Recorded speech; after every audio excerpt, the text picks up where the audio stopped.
Okay, but for real this time, I think the Rangers offense might finally be back. You are Locked On Rangers, your daily Texas Rangers podcast. Part of the Locked On Podcast Network, your team every day.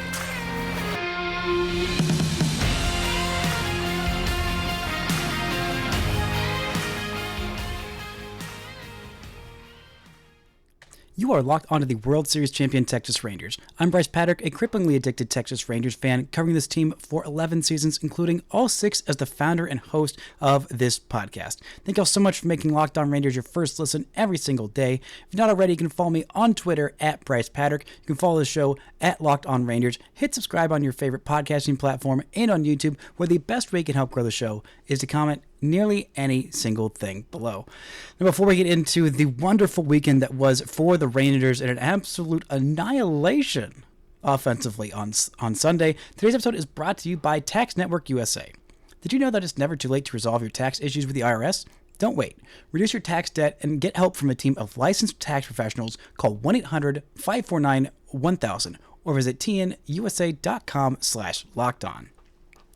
Now, the Rangers swept their second series win of the season, second season sweep in this season. The last one came against the Royals. This team's feeling very, very good about themselves after this Sunday annihilation, where the offense, my goodness, this is the best this offense has looked. Now, I don't think this was the most runs the Rangers have scored in a single game at 13. I'm pretty sure that series against the A's, there was one more. No, there was a 15-run game against the Royals and the A's on that West Coast road trip, which was the last time that things felt really okay and good for the Rangers, was back in early May. After that, that series against the Rockies is where things started to feel a little more like a catastrophe. And this weekend series was a sweep, and it was absolutely needed for the Rangers, who are teetering right on the edge of becoming sellers. Now, I'll talk more in tomorrow's episode about Evan Grant's column asking about the Rangers, what would they do if they were sellers. I have some more in-depth points I want to talk about there, but I want to talk about this weekend, because this was a phenomenal weekend for the Rangers, not only getting 3 wins, not only having a comeback win on Saturday, absolutely massive. This team has struggled offensively for most of games, but not as much early on in games. But in the middle to late innings, this team has struggled so mightily to add on 2 leads or to claw back in games. It felt like once the Rangers offense hit after the 5th inning, it's all done. Everything's gone. No more offense anymore. All the offense is done for the day. Doesn't matter what relievers are being thrown. Doesn't matter whether the Rangers were winning or losing. Just coming back late in games was not something this offense did. And to get a comeback win after blowing a lead, being up 2-0 for the vast majority of Saturday's game, and getting a just massively heartbreaking home run given up by Jake Latz, who I'll talk about more later on. But for that to be the way you lose the lead, and then in the bottom of the 7th inning, having Marcus Semien in the midst of one of the worst slumps of it, definitely the worst slump of his Rangers career, to be the one to come through with that massive go-ahead home run, just so incredibly needed for this team. I mean, they are right on the brink, right on the precipice of being sellers. They don't need to just win, every series. They need to win basically every game. They need a kind of miracle run right now, because they need to continue it. They need to continue what they're doing right now. Those 2 losses against the Padres, they sting. They really sting. And a lot of those, close losses against the Orioles, where the Rangers could have at least split that series, did end up getting back on Sunday. This is now 2 straight Sundays where the Rangers offense has gone absolutely nuclear, and 2 straight Sundays where Wyatt Langford has had 4 hit games. But it kind of reminds me of last year's Sunday offense. I feel like for the entire first half of last season, when the Rangers would get to a game on Sunday, they would blow teams out. I mean, it happened with such regularity all throughout May, all throughout June. This offense would just light other teams up pretty much every single Sunday. And I would like the Rangers to start doing that again this year. If not just on Sundays, maybe all the time, but I'll take it if it's just one day a week that you're scoring double-digit runs. That's still a pretty good offense. But the contributions they've been getting from this lineup, I mean, the problem all year has been nobody's hitting. Nobody's hitting anywhere close to what you expected them to hit. And they're all doing it together. Now, if one or two guys ends up having a slump, that's something most offenses can work their way through. Unless your offense is, the Yankees' offense last year and Aaron Judge is the one in the slump, then, you're not doing anything. But this offense's strength has been the depth. There are so many guys that can come in and step up. Even with injuries, even with slumps, they had what should have been plenty of talent to have at least a middle of the road to above average to very good offense. Even without Josh Young. Even when Corey Seager missed some time. Even when Adolis Garcia missed some time. And even when some of these guys were slumping, it's just the collective, letdown of this offense for so much the last 2 months has led to the Rangers being in this place where they just need more wins. They do. They still need a 6-game, if they extend this 3-game winning streak into a 6-game winning streak, then they will finally be back to 500. Finally. They have gotten close a couple of times, but as soon as they get close to it, they have fallen right back into it. They need to keep pouring this on. But the reason that I think this is sustainable, the reason I think this team is definitely better than its record. Now, will they still end up being sellers at the deadline? Not entirely sure. But this team is better than what they have done on the field, what their record shows, even what their expected Pythagorean record is. I think this team should absolutely be better, and they know it. They know it. And some of the guys who have been, slumping the worst as of late, some of the guys who have been the biggest culprits of Rangers Twitter's ire, 3 huge guys in this lineup, in the middle of this lineup, deepening it to not just being Josh Smith and Corey Seager going off, but 3 key hitters that had been struggling massively for the last month, for the last couple weeks, have really started turning on. Nathaniel Lowe, his last 15 games, hitting .298, slugging .528, and has 4 home runs in that span. He's also driven in 14 runs in those 15 games. Jonah Heim had an extended leave of offensive absence. I mean, he had just been in such a massive slump to the point where people were thinking, okay, how the heck was this guy an all-star last year? Is this guy really all-star caliber? Is he someone who, his bat can be at least league average while providing that value defensively? But over his last 15 games, he started turned on as well, hitting .306 with an on-base in the 360s and slugging nearly .500 in his last 15 games. He also had a home run today and a lot of really, really hard hit balls. He has been much, much better over the last 15 games. And also, Rangers Twitter's either favorite or least favorite player, Leody Taveras. We know how streaky he can be and how horrible of a May and June he had. Well, the end of June wasn't so bad. And his last 15 games, he's hitting .370 with a .434 on base and slugging over .400. You look at his last 7 games, he's hitting .455 with a .500 on base and a .545 slug, and that's even without any home runs. His last 7 or last 15 games. Would like to see a few more of those home runs, but Leody just providing those good at-bats, getting on base, and, being a driving force in now the middle of that lineup as opposed to the bottom of it, that makes this team so much more dangerous. Having those 3 guys be hot, or at least, the average versions of themselves, not the ice-cold versions. I mean, having a third of your lineup be just icest of ice cold. Well, actually, I guess 4 out of your 9 in your lineup, because Marcus Semien had been ice cold as well. When almost half your lineup is just in a month and a half long slump, it's going to be hard to score runs no matter who's hot. Unless, you just have Corey Seager on a home run barrage, which even then he can only do so much. I mean, he's been, incredibly hot as of late too. Coming with a massive 3-run bomb in this one to kind of put it beyond all doubt. But seeing these guys start to make some changes, start to get some slug, and not just that, but the piling on, the big runs, the big innings The not just settling for whatever lead they've got, no matter how big it is. That is reminding me a whole lot of last year's lineup, and that is such an incredibly great thing for this team, not just now, but in their hopes moving forward. This show is brought to you by PrizePicks. PrizePicks is America's #1 daily fantasy sports app with over 5 million active users. PrizePicks is the easiest way and most exciting way to play daily fantasy sports. Because unlike other apps, on PrizePicks, it's just you against the numbers. All you do is pick more or less on 2 to 6 player stat projections and watch the winnings roll in. Get in on the daily action with your friends and become part of the PrizePicks community. PrizePicks is available in more than 30 states across the country, including California, Texas, and Georgia. You can now win up to 100 times your money on PrizePicks with as little as 4 correct picks. You can turn $10 into $1,000.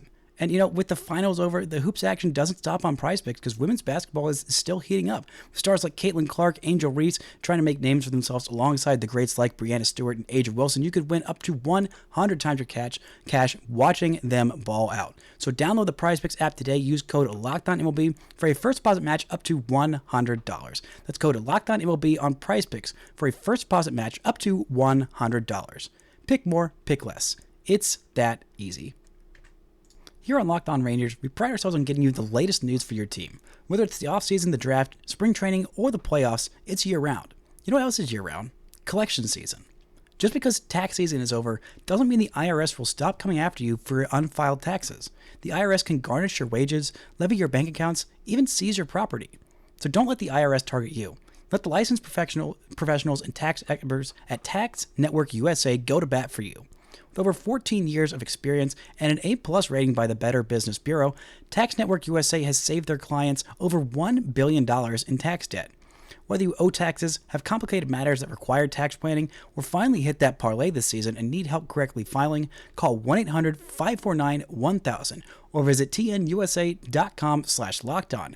Make sure to mention Locked On Rangers at checkout and you'll receive a $250 discount off their services. Now, the thing that was maybe the most impressive for this Rangers offense is maybe not just getting, 5 RBIs out of the 8 spot. That was a combined Travis Jankowski and Robbie Grossman. But the fact that this team didn't stop, the fact that this team was relentless, the fact that they, not only after they had the big inning and things were just looking fantastic, they added on every single inning after they retook that lead. They scored 1 run in the bottom of the first inning, allow the lead to slip away with a 2-run shot in the third, then in the bottom of the 4th inning drop a 6th spot, then drop 3 runs the next inning, 1 run in the 6th, 1 run in the 7th, 1 run in the 8th. They were not content. They did not just go to sleep. They kept battling and having great at-bats, and heck, even a lot of the outs late on in this game, it could have been a lot more. Even the outs were hard hit. Heck, Derek Hill nearly had a grand slam late in this game because nobody in this lineup was giving away their at-bats. Even guys who didn't have the best day at the plate, they all contributed because everybody reached base at least once in this game outside of Jonathan Ornelas, who pinch hit for Corey Seager late on in this game when it was already very much decided. But heck, Marcus Semien, who's still trying to break out of that slump, worked a walk in a big spot. Corey Seager came up with that big 3-run homer. 4 hit days for 2 different guys in your lineup. And Wyatt Langford, second straight Sunday with a 4-hit game. And Jonah Heim, who went 4 for 5 with a massive home run and could have driven in a few more runs had one of his hardest hit balls of the day not been right at a fielder. But just seeing this offense continue to pile on, even as they're still waiting for figuring out exactly when Josh Young will be back, figuring out exactly when Zeke Duran will be right enough to get there. And heck, they did this without Adolis Garcia in the lineup at all. He was taking an off day, a mental day. I'm sure he would have loved to get in on this action and maybe break this thing wide open a little bit more. But seeing everybody in this lineup, seeing the middle third be so dangerous like it was last year, I mean, it makes me so much more confident about this team moving forward. Heck, Josh Smith finally back in the lineup after the butt cheek issue he had been dealing with for most of this weekend. Finally got to feeling a little bit better. He comes in, gets one hit on the day, was 1 for 5 with a couple of strikeouts. Still doing his job, hitting third. Getting him back in this lineup was great. Not letting that spiral into a much more prolonged issue is great. But just seeing again everybody contributing up and down this lineup, working those hard at bats, working those pitch counts, and even if they were getting maybe a little lucky on a couple different occasions. Heck, Robbie Grossman's expected batting average on that home run was .040, which doesn't take into account exactly where the ball was hit, just how far it was hit. So it would have been a home run in 24 of 30 ballparks. It was right down the line. So, but if it was hit 345, wherever it was, elsewhere in the outfield, probably would not have been a hit. But it was just one of those kind of days for the offense. Travis Jankowski, shout out to him, having some great at-bats. It has been a rough season for him. Still only has a 527 OPS on the year, but battled with some crucial at-bats, some big hits in key spots where I thought rallies were going to die. Travis Jankowski said, no, I'm getting back more to the hitter that I was last year. It's been kind of rough for Jankowski. It's been a rough year. He's still only facing off against righties, and he's been DHing quite a bit, which I don't have nothing against Travis Jankowski, the person. Let me say that. He is a great team player, a great fourth outfielder, maybe fifth outfielder, incredible clubhouse guy. Hits righties pretty well, usually has pretty good at-bats, definitely plays great defense and has great base running skills, but he's been forced into a role that is not really to his strength because there have been so many other, cold streaks and injuries and what have you to the lineup that is forcing Travis Jankowski to be almost an everyday guy and be almost an everyday DH, which is not his strength, not his skill set, not the role that he thrives in. And that's part of why he did so well last year. I mean, he did get some extended run when he was, hitting like crazy in the first half last year. But still, the Rangers have just looked for literally any kind of spark they can get. And I think that the timing of that column by Evan Grant of suggesting that the Rangers be sellers and not just a little bit sellers, but big sellers, which again I'll talk more about on tomorrow's show. I think there's absolutely no coincidence that this offense just had an incredible game, maybe the best game all season that it's had, the day that column dropped. I don't think it's coincidence.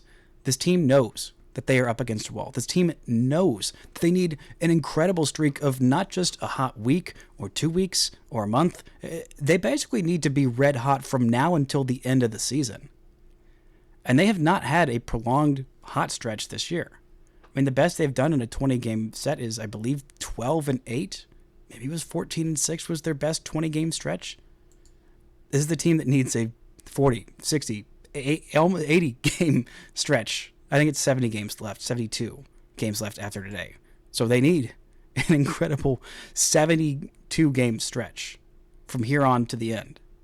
There can be no more slip-ups. There could be no more bad weeks. There could be no more bad series even, really, especially from now till the trade deadline. Heck, you got to be nuclear hot from now till the trade deadline to convince Chris Young that blowing this thing up for this year isn't the best move. Because entertaining the thought of maybe trading Eovaldi or Kirby Yates or David Robertson or Max Scherzer or Michael Lorenzen or even Henry Heaney, that's what teams in this position have to do.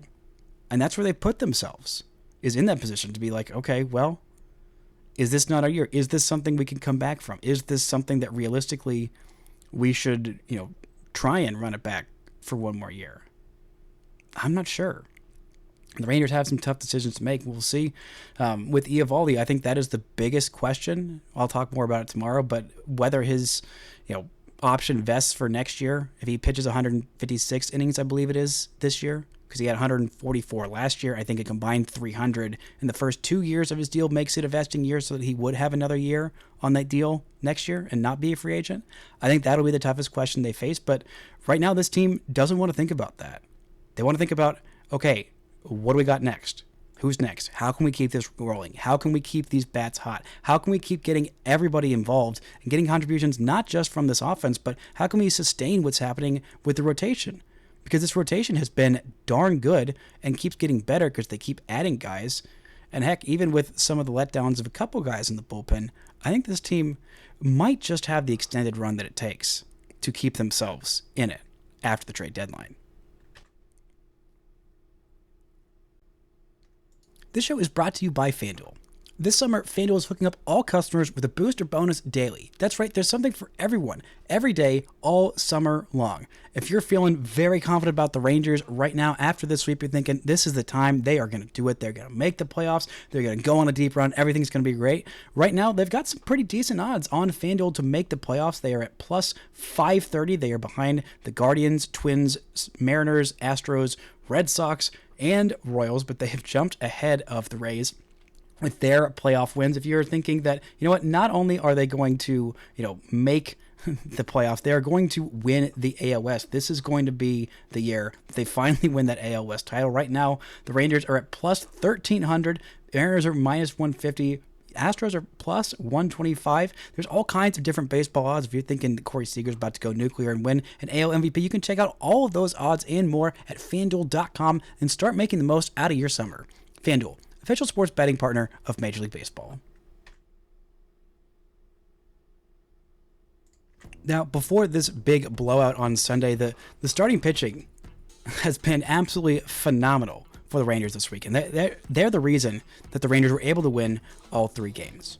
Not just that, but getting mostly really great performances out of the bullpen and having a combined shutout after 5 scoreless innings from Michael Lorenzen on Friday night, where he really worked himself out of trouble. I felt like it was a very classic Michael Lorenzen start of walking way too many guys, not getting an elite number of strikeouts, but not allowing very many hits and working well out of jams. I mean, heck, getting that strikeout of Brandon Lowe in the top of the 5th inning to get himself out of trouble and to get out of the inning was massive. I mean, 5 shutout innings, however weird they are, still 5 shutout innings. And the rest of the bullpen absolutely did its job later on in that game. Andrew Heaney, another great start for him this weekend on Saturday. 5 1/3 innings of shutout ball, 7 strikeouts for him. Really, really quality stuff from him. Spores came back, finally make his first appearance since May when he went on the IL with the same shoulder injury recurring. Kind of concerning, but thankfully he is back and he looked very good in his performance. I know he gets tagged for a couple of runs, but those were both inherited runners that were scored by Jacob Latz, giving up that massive 3-run bomb. But still, the Rangers bullpen did enough to get out of it, getting back-to-back great days from David Robertson and Kirby Yates. Yates now has 13 saves on the season, a .86 ERA. And on Sunday, an absolute gem from Nathan Eovaldi after giving up the lead with that 2-run bomb to Jose Caballero, which happens to the best of them. Still, absolutely dominating, working aggressively, not needing very many pitches. I mean, how economical he was with his pitch count in the last 2 starts, where he went right around 90 pitches the last couple of starts and went 7 innings in both of them. I mean, fantastic. 88 pitches for him in this game, going 7 innings, just the 2 earned runs, no walks, 5 strikeouts, was just downright dominant. Once the Rangers gave him that lead, he said, okay, thank you. That's enough. That's enough. We are closing out this sweep. This sweep is absolutely happening. I am stepping up yet again to not only, keep this game not close, but to keep the Rangers from having to use too many pitchers in the bullpen. There's no off day on Monday, heading right out to Anaheim to face off against the Angels, who are not very good and who hopefully the Rangers can keep this winning streak going. I mean, they need every single win, all 6 from now until the All-Star break. I mean, hopefully they can turn this into a 9-game winning streak heading into the All-Star break. You'd feel much, much better about that, especially if you head into the All-Star break sweeping Houston on the road. That's going to be a tough ask, but especially these games coming up are going to be absolutely massive. And keeping on getting some starts from these starting pitchers like Eovaldi did, like Lorenzen did, like Andrew Heaney did. I mean, I think I really seriously underrated what Heaney was going to give this team this year. I mean, where would the Rangers be without Andrew Heaney right now? He has been so good, so helpful for this Rangers team. I don't know where they would be without him. He's their leader in innings pitched. He's got 90 innings pitched on the year. He's got an ERA below 4 now at 3.80. They've also gotten great stuff out of Michael Lorenzen, out of John Gray. They've gotten great stuff in all of their starts out of Max Scherzer so far. I mean, this rotation is shaping up very, very nicely. The only real questions in the back end of the pen are, well, I don't know how confident you're feeling about Jose Leclerc. I still feel pretty confident in him being in kind of a higher leverage situation role, but with Latz lately, it's been a bit of a struggle. And I think he might be on the verge of being bumped out of that high leverage situation. I mean, his last 7 games have been incredibly rough. I mean, 3 2/3 innings, 7 hits allowed, 6 walks, 4 earned runs, and just 4 strikeouts. Last 7 games, under 4 innings pitched, because he has just been walking guys like crazy. A 9.82 ERA. He hasn't always been, tagged for the runs. I mean, that 3-run homer was really one of the few times that he's really been, lit up for some runs, but he's gotten away with it as of late. And I still think Latz could be a decent reliever. But, I mean, in his last 15 games, you look at that span as well, 10 1/3 innings pitched, 9 walks in that span, and 11 strikeouts and a 4.35 ERA. Not that pitcher ERA, even in especially in small sample sizes, means everything in the world. But he's averaging over 2 base runners per inning in the last 15 games. He's at 1.6 in the last 30 games, which I think is most of this year, if not all of this year for him. Yeah, outside of the first 8 games, he's pitched in 38 games this year. So the last 30, he's at 1.6 base runners, just walks plus hits per innings pitched over the last 30 games. And so I'm thinking that when Cody Bradford comes back, whenever he's ready, I think he might end up stepping into Latz's role. Maybe Latz ends up getting optioned. Not entirely sure. Maybe we'll see a little bit more of Josh Sborz in that role. I think that would probably be a good option, because the 2 hits that he allowed, weren't that hard hit. He wasn't really that lit into. He maybe could have gotten, a couple more outs, but just didn't get lucky with that. And then Latz came in and gave up the 3-run homer, and that was that. But they've got some options. They've got some depth on this team. They've got some quality starting pitching. They've got some really quality back-end relievers. I mean, I barely talked about Kirby Yates and David Robertson and how amazing they've been so far this year. I mean, where in the heck would they be without those 2 guys being as incredible as they've been? Coming up big in both those very close games on Friday and Saturday, when every single pitch, every single inning, every single moment matters for this team so much right now. Those guys came up huge. Absolutely huge.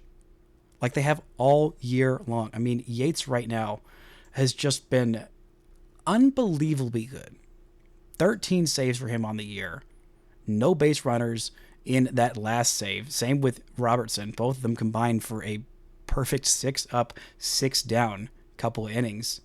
Yates' ERA is at .86.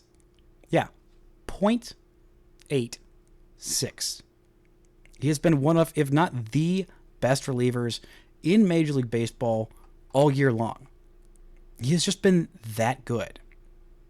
I don't think I really had any idea that this was coming, nor did almost anybody.